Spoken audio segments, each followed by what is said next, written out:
Hello everybody, Mannix here. This is going to be a knife review on the Kershaw Shield. Now when I first set eyes on this knife, I was in love right away. I really love the way it looks. Kind of reminds me of a shark. I know, I like the kind of abrupt corners and turns it has. I like the titanium nitride finish on the handle right there. I like the blade shape. I really love that aggressive kind of looking tanto.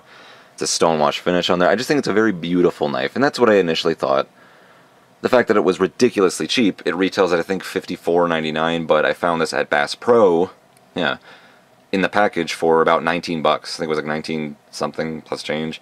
Now for that money, you'd think it would be a really cheapo, but I can tell you this performs like around a $35, $40 knife, and you get it for around $20, generally speaking. It depends on where you look, but that's where I found it. So very cheap knife. Even if it's 30 bucks, it's still well worth your money. It's a very good knife. If you like the way it looks, buy it. That's basically the end of the review right there, but if you want to stick around, let's go over some specs.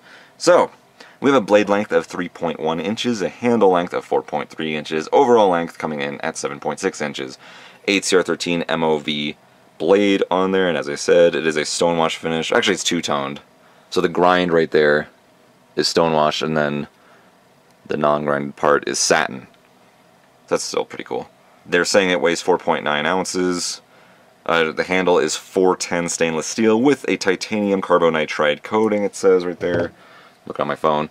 It is a frame lock. There is a lock bar stabilizer on there. It's tip-up carry. That pocket clip is swappable to the left side, and it's also tip-down carry. So pocket clip swappable to all four sides. It's also assisted, by the way. Thumb studs as well. They're very good. They're well made, cylindrical. They taper slightly at the top. Kind of fat, kind of wide. I like them. A little bit of side-to-side play. You can adjust it out, but it probably won't glide out as fast or at all. You might have to give it a wrist flick if you do so. No up and down, though, and that's the important part. So decent lockup for what you're paying.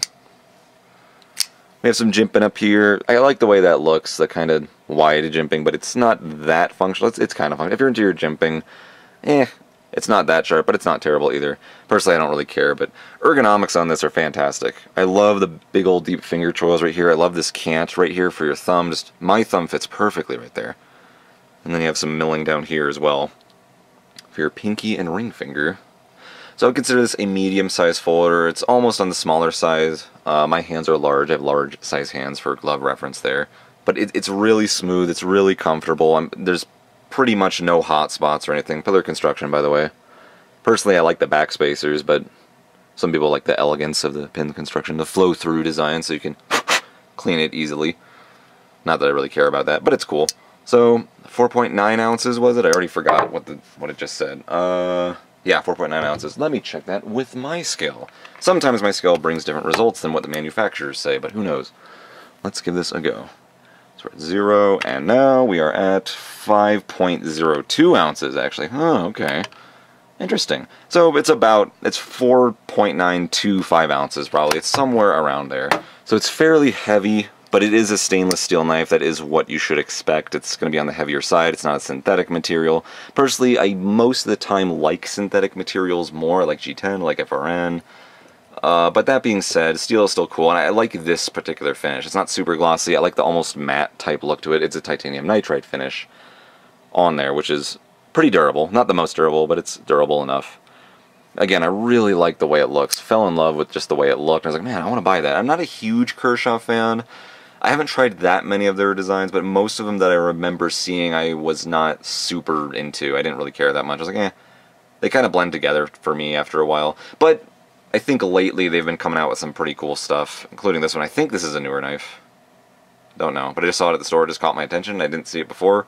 I like it more than the Cryo. Cryo's a great knife, but I like this one better. It's a little bit bigger. There's a little bit more to hold on to, I think. It looks cooler to me.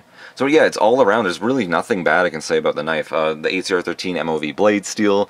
We all know what the deal is with that. If you're unfamiliar with it, it is on the softer side. It's what the Spyderco Tenacious line uses. So it's very proven. You can get it really sharp, and it comes razor sharp out of the package. Kershaw does a good job sharpening their knives for the most part out of the box. It's very sharp, and it will dull on you after you use it for a while, like most blade steels will, but it's easier to resharpen because it's softer. So that's the upside with that.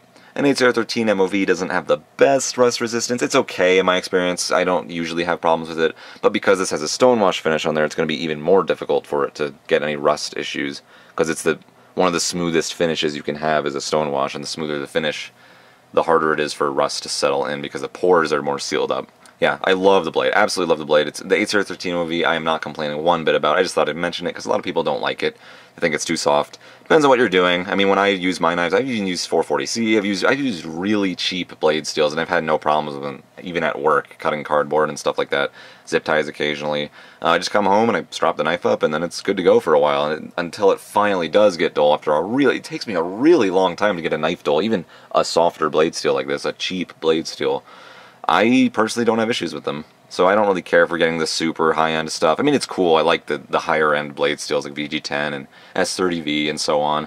Yeah, they're cool, but, you know, personally, I don't need those. Yeah, they're a little better than the 8CR13 8CR13 MOV and the 440C, but that being said, you're paying a lot more for those higher-end blade steels, so just keep that in mind. So this is a perfect blade steel for this price. I mean, 20 bucks.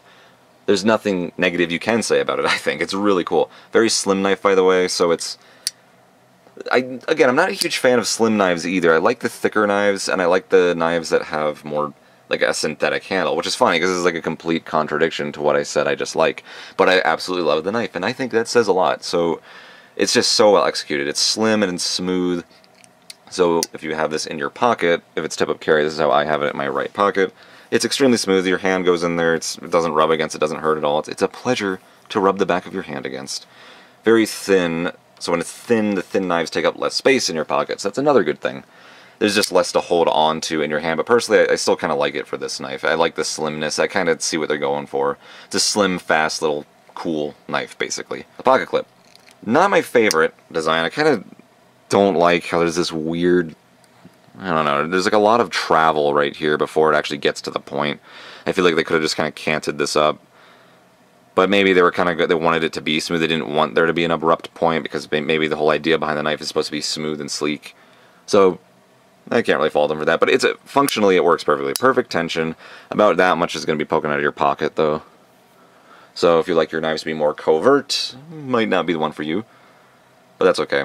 I personally do not care about how high or low the pocket clip rides, generally. I'm pretty lenient with knives, so carry is really good, and again, it's completely ambidextrous. Now, one thing they have here is a lock bar stabilizer, which I also really like. I love that thing. You can see the pocket clip is just resting right on top of it.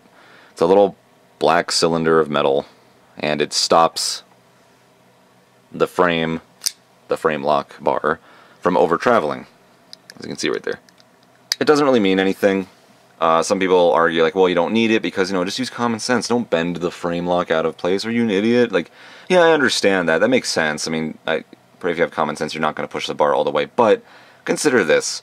I don't like having a knife that I'm able to just break with my bare hands with ease, you know? It's like, if there's no stabilizer there, I have the power just to just push it just like that with no tools, no nothing. I'm not using a screwdriver. I'm not bending anything. It's just my fingers. I can break the knife with my own fingers, you know? It's like, I like having the stabilizer there just because it's kind of peace of mind, and it seems more like the knife's finished, you know? Does that make any sense at all? I don't know. Maybe that's just me, but I like, personally, having it there.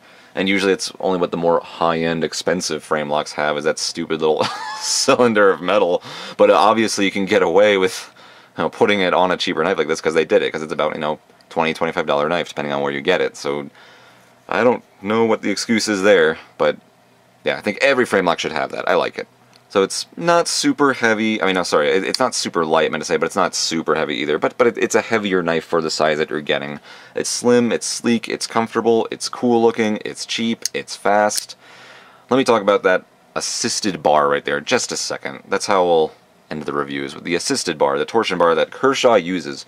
Now, I had the Kershaw Asset a while back. It was a few years back. My older brother went to a gun show, I think, and he knew I liked knives, and it was very thoughtful of him. He got me that. He's like, here, have this knife. I was like, oh, cool. And I looked up, it was about a $20 knife, so about the price of this knife. I think this was back in 2013, so it was a while ago.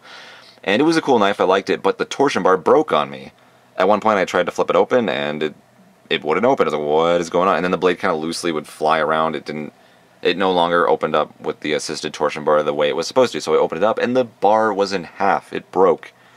So I don't know if all the Kershaws have the problem. I don't know if they use the same exact torsion bar for all of them. Maybe it's different.